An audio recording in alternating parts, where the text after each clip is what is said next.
Hyvänen aika, hyvänen aika. Tulkaa sisään. Eikö myöhäinen aika?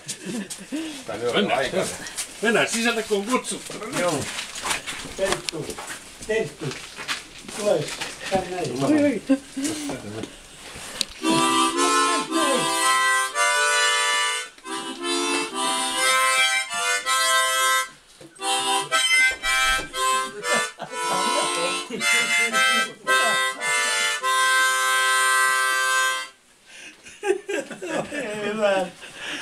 Ei siellä nyt mitään nukuta.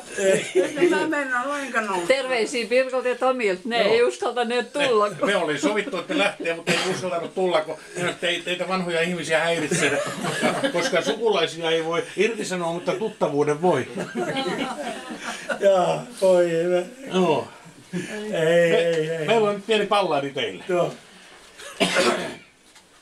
Myllyojan tuolla puolen, siellä on se maa.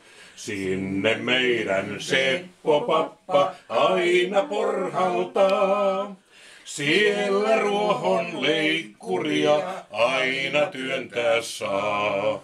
Huilun tuhdin kypsymistä jaksaa odottaa.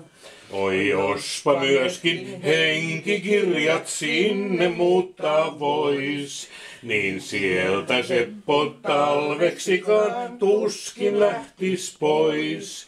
Vaan Euran kunta ei voi antaa hajaan asuttaa, niin Rohtola ja Mäntymäki Sepon pitää saa. Seurakunnan luottamuksen Seppo saanut on. Veteraanein puuhamies tuo aivan verraton.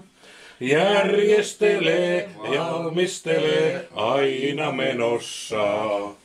Mitsubishi Parkakin on etukenossa. Oi jospa Seppo Tertun kanssa kaiket päivät ois. Sen Terttu vissiin itselleen nyt kaveriksi sois. Mut minkäs teet kun veri vetää aina toimimaan? Ja salkun vaihdon jälkeen mennään kokoustamaan. Auttavaisin kourin tarttuu aina asiaan. Paljon voimaa, vähän järkeä.